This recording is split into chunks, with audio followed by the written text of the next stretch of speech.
Brain में एक part होता है, उसमें न्यूरोट्रांसमीटर्स तो अभी तो ट्रेंड पे बन गया है कि डोपामिन, सेरोटोनिन, हाँ सारे उसी पे जाग रहे हैं, सो रहे हैं।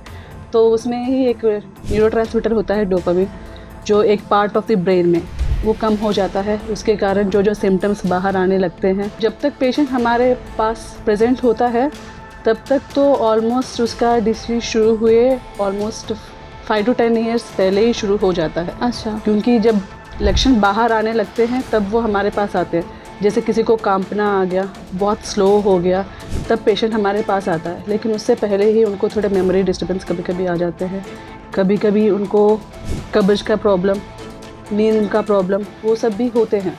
लेकिन वो नज़रअंदाज थोड़ा कर देते हैं।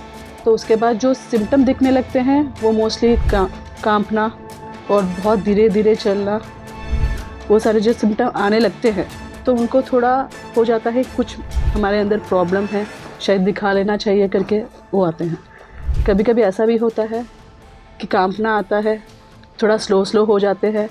उनको तब भी ऐसा लगता है कि शायद उम्र के कारण ऐसा हो गया होगा, फिर भी वो तब भी दिखाने नहीं आते।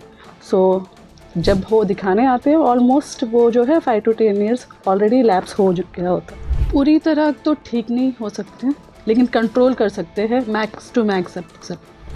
अगर 90% 80 to 90% तो मोस्टली कंट्रोलेबल है।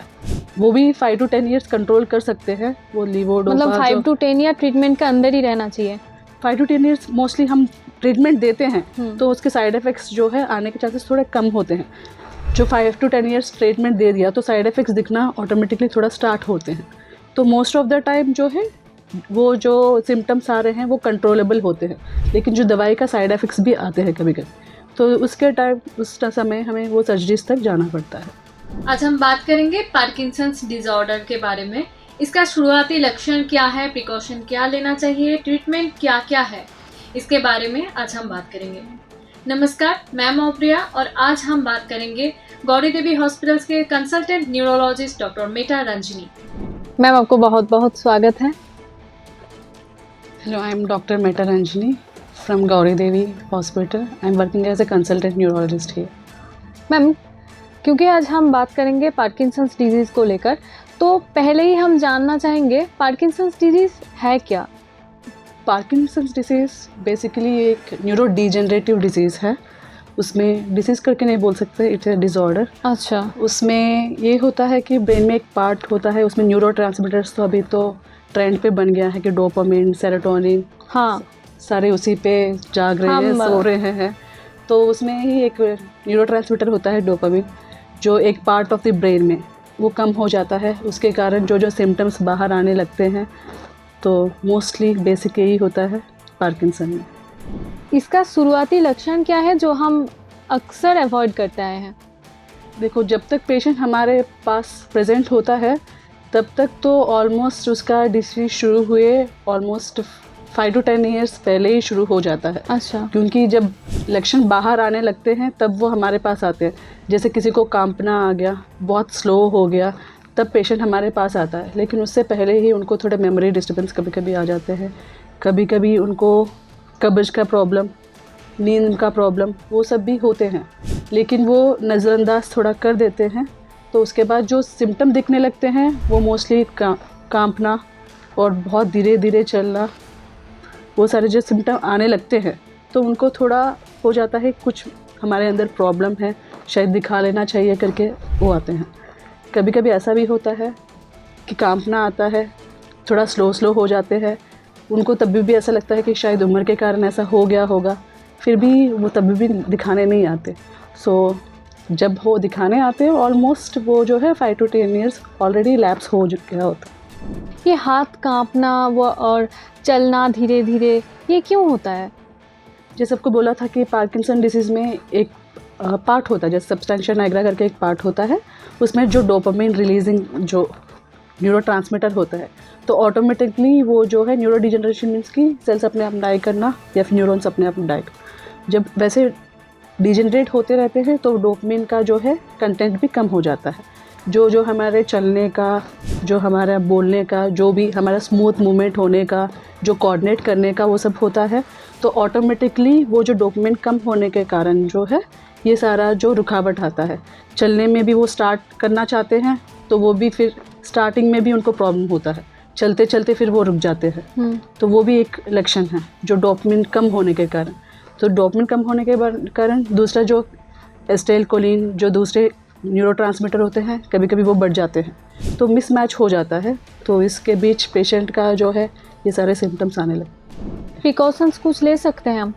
प्रिकॉशंस मीन्स कि जो जब आप चलते हो तो बगल में कुछ रेलिंग रखना कि गिर ना जाए, उसके लिए फिजियोथेरेपी, एक्सरसाइज, जितना हम मूवमेंट इनिशिएट करेंगे, जितना हम कोशिश करेंगे, उतना जो है वो प्रोसेसिंग जो है कम होगा।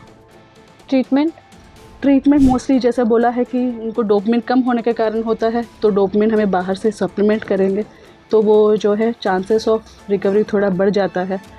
अभी का नहीं है, बहुत पहले का बहुत पुराना ड्रग, बहुत वंडरफुल ड्रग है लिवोडोपा करके।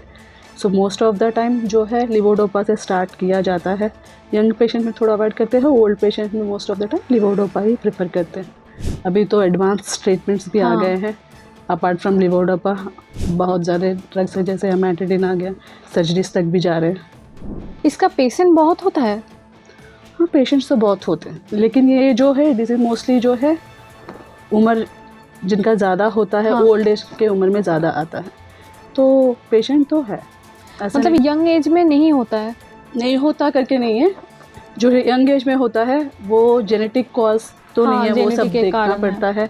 कुछ एनवायरमेंटल फैक्टर्स भी होते हैं, जैसे कुछ टॉक्सिन्स को एक्सपोज कर लिया हो, जैसे लेड हो गया, मैंगनीज हो गया, MPTP करके पॉइजनिंग, वो सब पे अगर एक्सपोजर होता है तो उन लोगों में भी आने का चांस होता है। किसी को पहले कोई स्ट्रोक आ गया तो उस एरिया पे आ गया, तो वो एरिया ऑलरेडी डैमेज हो गया, तो उसके कारण भी फिर वो लक्षण, पार्किंसन के लक्षण दिखने लगते हैं। अच्छा, जुड़ा हुआ है इसके साथ। पार्किंसंस पूरी तरह ठीक हो सकती है? पूरी तरह तो ठीक नहीं हो सकते, लेकिन कंट्रोल कर सकते हैं मैक्स टू मैक्स सब। अगर 90%, 80 to 90% तो मोस्टली कंट्रोलेबल है। वो भी 5 to 10 ईयर्स कंट्रोल कर सकते हैं। वो लिवोडोपा मतलब 5 to 10 ईयर ट्रीटमेंट के अंदर ही रहना चाहिए? 5 to 10 ईयर्स मोस्टली हम ट्रीटमेंट देते हैं, तो उसके साइड इफ़ेक्ट्स जो है आने के चांसेस थोड़े कम होते हैं।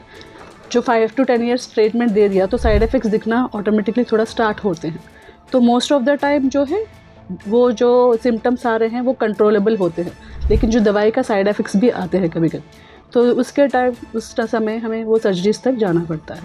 ये पार्किंसंस इमरजेंसी सिचुएशन ला सकते हैं?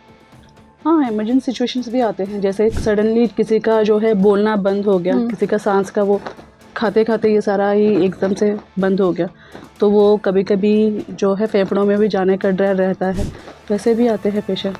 और किसी का जो है सडनली चलते चलते गिर गए तो हिस्ट्री ऑफ फॉल होता है, वो भी जो जैसे जैसे डिसीज़ प्रोग्रेशन होता जाएगा तो वैसे पेशेंट बेड रिडन भी होते जाते हैं, वो भी है। तो इमरजेंसी सिचुएशन भी आता है कि पूरा शरीर अकड़ गया, कुछ रेस्पॉन्स नहीं कर रहे, कुछ खाना भी अंदर नहीं जा रहा, तो उनको फिर इमीडिएटली इमरजेंसी में लेकर आकर वो डोज बदलना या फिर ट्यूब डालकर उसको उससे मेडिसिन देना, वो सब कर सकते। अगर घर में इमरजेंसी सिचुएशन हो तो क्या करना चाहिए? मोस्टली जो है घर पे अगर कुछ दौरा है, ऐसा कुछ है, तो हम साइडवेज देते हैं। इसके लिए तो घर पे इलाज कुछ ऐसा नहीं होता। आप मोस्टली जो है जहाँ पर सेटअप है पूरा, एटलीस्ट बेसिक सपोर्ट जहाँ पर है वहाँ पर लेकर जाना है कि एटलीस्ट उनको जो है ट्यूब डालें, वो खाना जाने के लिए, पल्स या बीपी कुछ नहीं आ रहा, अगर ड्रग के वजह से कुछ पल्स अप डाउन ऐसा कुछ हो गया है तो उसके लिए सपोर्टिव ट्रीटमेंट वो सब देना पड़ता है ना। तो घर के लिए एज सच तो कुछ मैनेजमेंट नहीं होता। अगर इमरजेंसी सिचुएशन आता है तो मोस्टली आना है हॉस्पिटल। ज़बरदस्ती कुछ खिलाना नहीं है कि पूरा अकड़ गया फिर भी आप ज़बरदस्ती खिला रहे हो, तो वो लंग्स में जाकर एस्पिरेशन होने का रिस्क वो सब रहता है। आप लोगों ने सुना हमारे विशेषज्ञ ने क्या बोला। अगर इस बारे में आप लोगों को और भी कुछ जानकारी चाहिए तो हमारा YouTube चैनल है, उस पर कमेंट कर सकते हैं। तब तक सुस्त रहिए, सचेत रहिए। धन्यवाद।